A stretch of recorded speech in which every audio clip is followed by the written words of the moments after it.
But first, Neil and Andrew's family shop has survived more than a century and 2 world wars. But now, it's under attack from thieves. It's just so frustrating. It's so frustrating. Neil comes up with a cunning plan that flushes out one of the culprits. But the crook comes up with a cunning answer. He was protesting that his human rights were being contravened.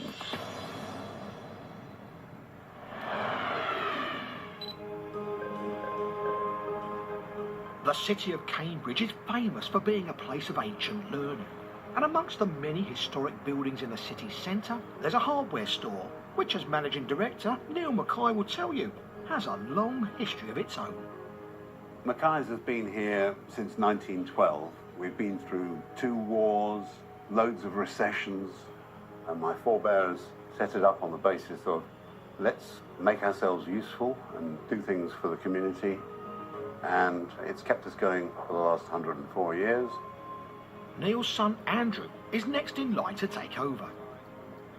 It was never something that I was pressured into. I absolutely love it.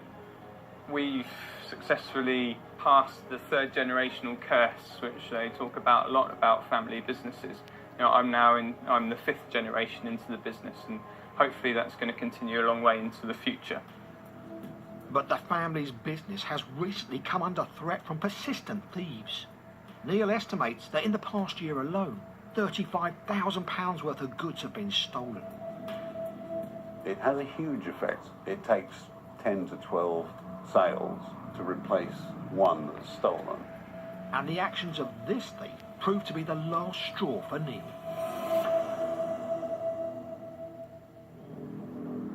It's a Monday afternoon in February.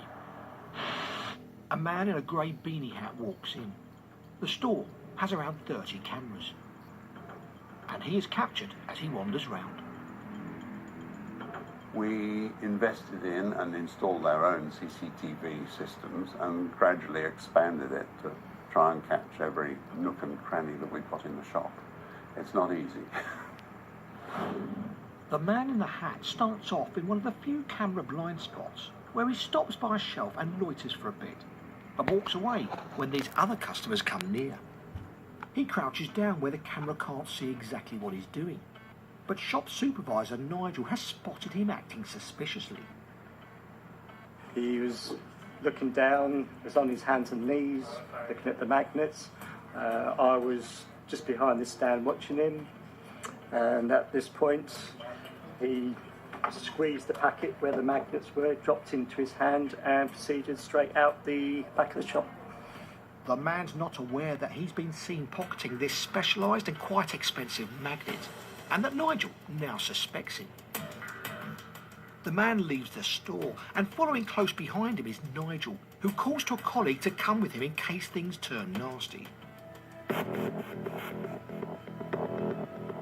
They confront the man in the car park. He says, what item or what magnet? Then I mentioned the magnet that he had taken out the packet. He told me that he had left it in the store on the shelf. Nigel asks the man to show him where he left it. And at this point, he took the magnet out of his left pocket and handed it to me. The man pauses for a second and then runs. Nigel chases him. I wasn't too worried about my safety because the adrenaline's there. I did it because I don't think I should get away with it. But the thief's too fast for Nigel and does get away. After losing so much money through shoplifting recently, this latest attempt to steal from his store leaves the owner Neil at the end of his tether and determined to track the man down. I got so frustrated that I decided, well, enough was enough. What I was going to do was make a poster. I put lines across his face so you couldn't actually identify him. I was well aware that people had been prosecuted for doing things like this. My dad is a bit of a character. When he gets the bit between his teeth, he really goes after it. He has a cracking imagination. Neil puts up a wanted poster for Mr. Magnet Man in the shop, appealing for information. Then he contacts the local paper. They printed it, complete with the lines across his face, so you couldn't actually identify him. What happens next takes everyone by surprise. The police were on the phone saying that the gentleman by the name of Mr. Magnet Man had pitched up to complain his human rights were being contravened. Apparently he was protesting that his boss had spotted it and no longer trusted him and sacked him. So he was looking for compensation from us. Would you believe? It's beyond belief. You couldn't write it. Officers can't believe it either. The police then said, well, would you like us to prosecute? I said, yes, please. The police arrested him for theft. He's not the brightest tool in the toolbox. I think if you hadn't got him to complain, he probably would have got away with it. In court, the man was found guilty of stealing the magnet. He was ordered to pay a victim surcharge of £40, £620 costs, and fined £400 for his trouble. That's a grand total of £1,060. Encouraged by the success of his wanted poster for Mr. Magnet Man, Neil now does posters for all the thieves who've been caught stealing from his store on CCTV. Named after their crimes, they are displayed on a wall of shame in the store. The amazing thing is every single one of the people in my rogues gallery has been taken seriously by the police and has been either arrested, fined, or is in prison as a result. And with theft now down in the store, Neil and his family can look to the future.